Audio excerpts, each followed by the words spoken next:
नमस्ते मित्रों। आज हम बात करने जा रहे हैं हमारे जीवन में आने वाले दुखों के बारे में कि इनका कारण क्या है और ये हमारे जीवन में क्यों आते हैं और हम इनसे खुद को कैसे बचा सकते हैं।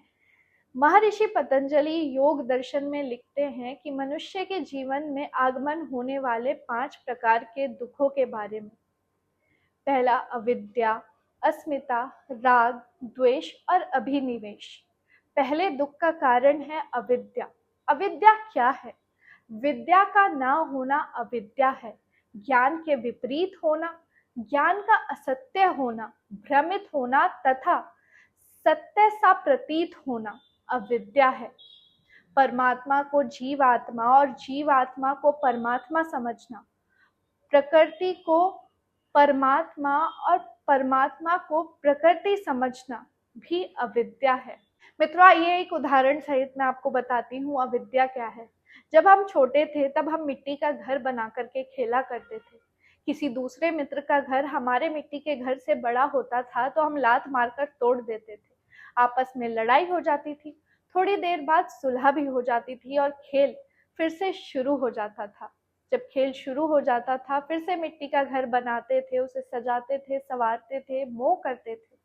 था तो ये एक खेल मात्र ही, परंतु इस खेल को विद्या समझकर हम सुखी या दुखी हुआ करते थे, जबकि हमें भली भांति प्रतीत होता था कि कुछ बूंदें आएंगी और ये घर बह जाएगा। इसलिए कहते हैं कि अनित्य को नित्य समझना अविद्या है। मित्रों, दूसरा दुख का कारण है अस्मिता। अस्मिता का अर्थ है भोक्ता और भोग्य को एक मान लेना, आत्मा और बुद्धि को एक मान लेना। जीव आत्मा भोक्ता है और बुद्धि भोग्य है। मतलब हमारे जीवन में जितने भी दुख और सुख हैं उसमें जीवात्मा भोक्ता है और बुद्धि एक साध्य है, बुद्धि भोग्य है। और इसी तरह अस्मिता क्लेश का स्वरूप ले लेती है। सूक्ष्म विषय होने के कारण हम अगली वीडियो में इसको समझेंगे बड़ी सहजता के साथ कि अस्मिता क्या है। मित्रों, तीसरा दुख का कारण है राग। राग का सीधा सा अर्थ है किसी वस्तु, पदार्थ या व्यक्ति के प्रति आसक्त होना, और इतना आसक्त होना कि इससे छूटने के डर से हमेशा दुखी रहना। प्रेमी प्रेमिका के प्रति आसक्त होना, माँ का बेटे के प्रति आसक्त होना, हमारा किसी वस्तु को लेकर आसक्त होना, इतना आसक्त होना कि हम उन्हीं विषयों में सोच सोच कर दुखी होते रहते हैं कि अगर ये हमारे साथ नहीं हुआ या ये हमें नहीं मिला तो हमारा जीवन बर्बाद हो जाएगा, हम दुखी हो जाएंगे, हम परेशान हो जाएंगे और हमारा जीवन आगे नहीं बढ़ पाएगा, हमारा जीवन समाप्त हो जाएगा। ये है राग और ये मनुष्य जीवन के दुखों का सबसे बड़ा कारण है। आज इसी से संबंधित एक घटना मैं आपको बताती हूँ। मैं एक महिला के घर गई, उनके कुत्ते की मृत्यु हुई थी। उनका कुत्ता बड़ा प्यारा था, जब भी मैं वहां जाती थी वो मुझे खूब प्यार करता था। तब मैंने उनसे कहा कि आज आपका कुत्ता नहीं दिखाई दे रहा। उन्होंने मुझसे कहा कि उसकी मृत्यु हो गई और वो बहुत दुखी दिखाई दे रही थी। वो उसी की कहानियां मुझे सुनाती रही कि वो ऐसा था, ऐसा करता था, वो करता था, मैं तो बहुत परेशान हूँ, उसके बिना जीना मेरे लिए बहुत कठिन सा हो गया है। अब समझ नहीं आता कि ये जीवन आगे कैसे बढ़ेगा, कैसे चलेगा। कोई किसी को गाड़ी पसंद है, उसने गाड़ी खरीद ली, वो गाड़ी से आ सकते हैं। महिलाओं को कपड़े पसंद है, वो कपड़ों से आ सकते हैं।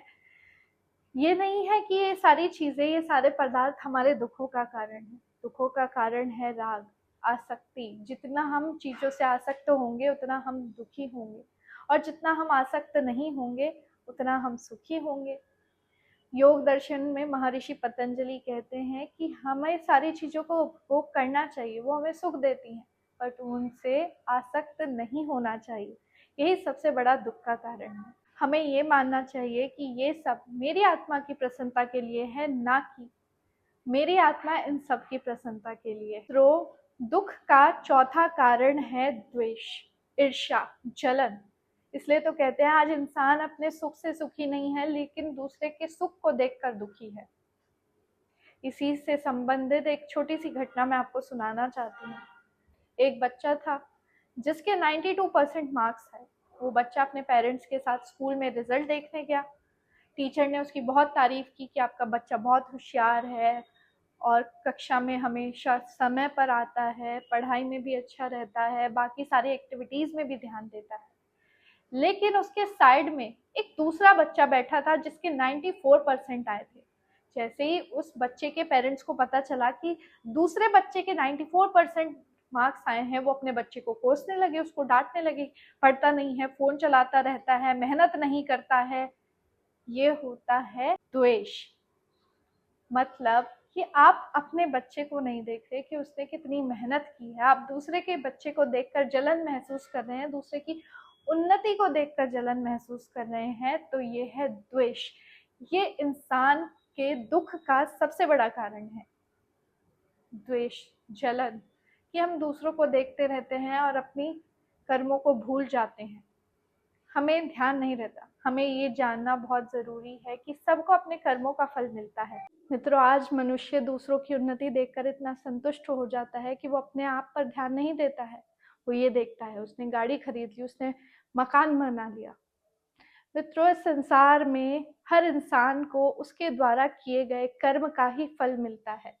इसलिए दूसरों पर ध्यान ना देकर, दूसरों से द्वेष ना कर कर, ईर्ष्या ना कर कर, अगर हम अपने कर्म पर ध्यान देंगे, अपने कर्म को ठीक प्रकार से करेंगे, तो हमें उसका फल अवश्य मिलेगा।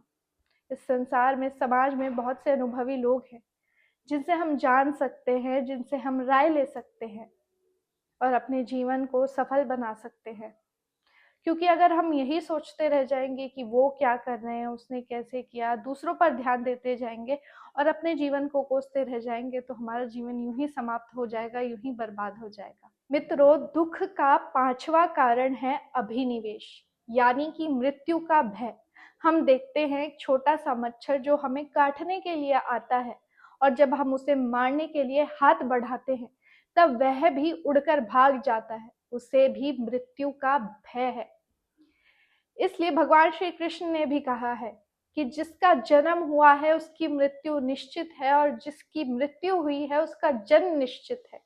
बस आपको एक बात का ध्यान रखना है, ईश्वर न्याय करता है। आप जैसा कर्म करेंगे आपको वैसा जन्म प्राप्त होगा, वैसा फल प्राप्त होगा। इसी से संबंधित एक छोटी सी कथा मैं आपको सुनाना चाहती हूँ। एक आदमी अपने बगीचे में एक आम का पेड़ लगा रहा था। उसके पोते ने उससे पूछा कि दादाजी, ये आम का पेड़ कितने सालों में आम देगा? तब उसके दादाजी ने कहा कि 7-8 वर्ष इसको लग जाएंगे। तब पोते ने पूछा कि क्या आप तब तक जिंदा रहेंगे? तब उस आदमी ने कहा, शायद मैं तब तक जिंदा ना रहूं, लेकिन मुझे इसका फल अवश्य मिल जाएगा।